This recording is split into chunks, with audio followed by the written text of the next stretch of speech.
Well, why don't you just use the Nvidia broadcast to cancel out the... Oh. Oh, I made my choice and I'm sticking with it.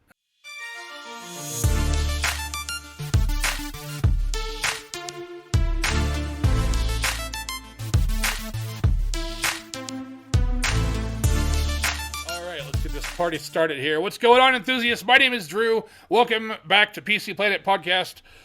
With me in the virtual studio today is our Facebook group administrator, Corey. Hi, my name is Corey Resch. I'm the Facebook group admin for Southern Colorado Computer Enthusiasts. We are a very friendly group. We're always down to help each other. We're always down to give each other good deals. Anti-scalper, hit us up if you're interested. Yes, indeed. Hit us up both on the web and on Facebook, sccetech.net, and on Facebook, sccetech.net/Facebook. And we also have our own YouTube channel, Southern Colorado Computer Enthusiasts, SCE. Check us out. Yes. And a direct link to that, you can just put this into your web browser, sccetech.net/YouTube. Boom. Boom, bada bing, bada boom. What do we have on the books today here, Corey? We've got a couple things. Well, I'll be honest, Drew. We have a 6-month-old here, and I have not had time to prep, so lead us on. All right. I have not had much time to prep either, but that's the way these things go. First up on the books today is the Intel Arc DG2-512. I guess this is the highest end of the Intel GPU stack that is supposed to come out later this year. Built on TSMC's 6 nanometer process and has apparently more transistors than GA104 and Navi 22. So here's my question. With AMD, like, coming up on, like, 5 nanometer, why is Intel rocking a GPU at 6 nanometer when their latest generation of CPUs is still on 10? My guess is that they reserved this fab time well in advance, and this is simply what was available. Yeah, it makes sense, I guess. It just kind of it makes me scratch my head a little bit. Yeah, it's a little bit of a head scratcher, especially considering that uh, both Intel and AMD are using TSMC for the fabs. Unless Intel saw the GPU market, decided to jump in on it when everything is in super high demand, and that's where they focused their R&D. I'm not totally sure, but what I do know is that actually Navi 22, which is the 6700 XT, is actually on TSMC's N7 node, and GA104, which is the 3070 Ti, is on Samsung's 8N node. So Okay. they are packing a lot of transistors into this die, 21.7 billion, in fact. On a die area of 406 millimeters squared. Yeah, it's a higher transistor density than either the 6700 XT or the 3070 Ti. So, in theory, and especially with that 256-bit memory bus width, in theory, the DG2 512 should smoke both of those cards. Well, that actually brings up a good one, and I'm actually going to skip us ahead to the 1650. Yeah, Intel, yeah, this is a weird one because while we're talking about potentially great performance with DG2 512, the Arc A370M, it's their mobile, it's one of the new Alchemist mobile GPUs. Benchmark Lab tested it against the GTX 1650 Mobile Edition, Yeah. and it got spanked. By a literally the lowest, aside from like a 1030, a GT 1030, it got smoked by the lowest end graphics card from Nvidia. And the Mobile Edition, even. To be fair, isn't the A370M also a mobile edition? It is, but it shouldn't take that much to beat a 1650 mobile. No. I mean, my laptop. I have an MSI, or I have an Acer laptop that has a GTX 1650 in it, and I average Warzone at like 48 FPS. So like, it shouldn't take much to beat a 1650, and the fact that it's reportedly beating the A370M by 20%. Yeah, Are you better off running with like a freaking 5400G from AMD? maybe, actually. I don't know. I'd like to see that tested. I want to see an actual benchmark. I want to see an actual YouTube benchmark from it rather than an article. I want to see it in action. Yeah, I would love to get my hands on one and actually test the thing.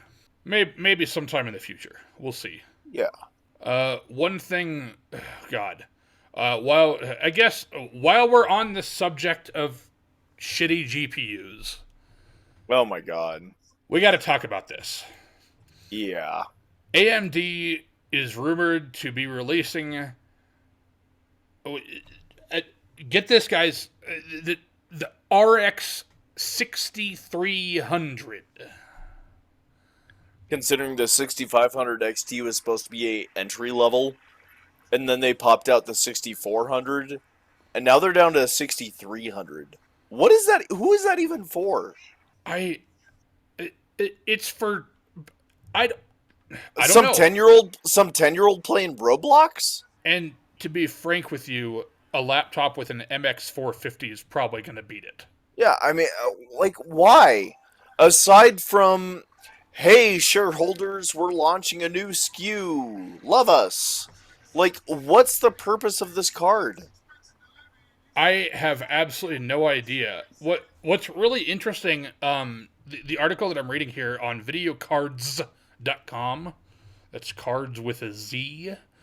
Uh, the 6300 actually was kind of leaked by AMD. It was in the release notes for the latest version of the GPU Performance API, and it supports the RX 6300, which as yet is an unknown GPU. There is already the 6300M for laptops, Oh, so God. I guess it makes sense that they would want to come out with a desktop version. No, it doesn't make sense. I mean, I guess a 6300M, that'd be good for, like, a Chromebook. Yeah, until you want to do any video encoding or decoding whatsoever. Well, to be fair, you're not going to be doing that on a Chromebook anyways, so... That's true. And you're also not But going to that... be doing that on a 6500 XT either. Right, which again rolls us back to, who is this card for? I don't know.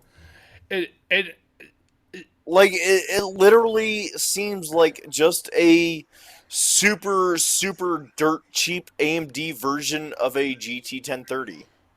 yeah, and Like, almost hey, worse. are you gonna be doing any gaming? No. Are you gonna be doing any video encoding? No. Are you just wanting a display out for like a media center? Yeah. Okay, here's the 6300. Yeah, I guess. The Except that was what the 6400 was supposed to be for. Yeah, and So really the 6500 XT should have been that, and that should have been the end of it. true, but they launched the 6500 XT as a gaming card, as a entry level gaming card. Yeah, which lol. Yeah, it wasn't. Yeah, it wasn't. It never will be. Yeah, the 6300 looks like a reduced memory size of just 2 gigs of VRAM on a 64-bit memory bus. So I guess if you just need a display output for, I don't know, a sign in a building. Yeah, it's a freaking dude. It's a 2 gig card. The 6300 is a 2 gigabyte card. And so was the GT 1030, actually.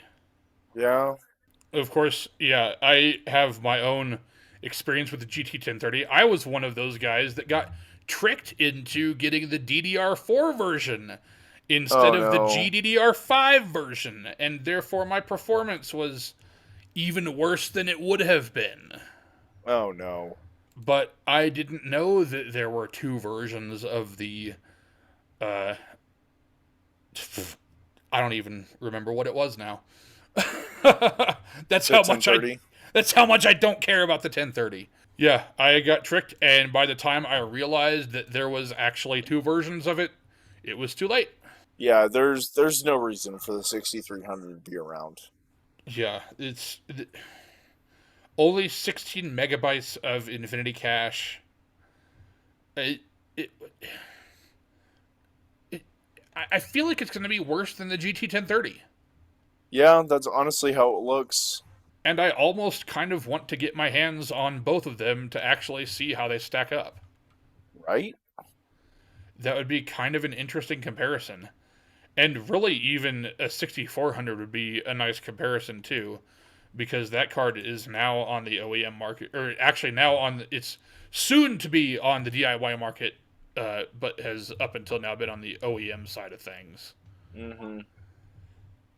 I don't know why AMD is doing this. I don't know if it's just to get GPUs out, which doesn't make any sense because of the price drops that we've seen recently.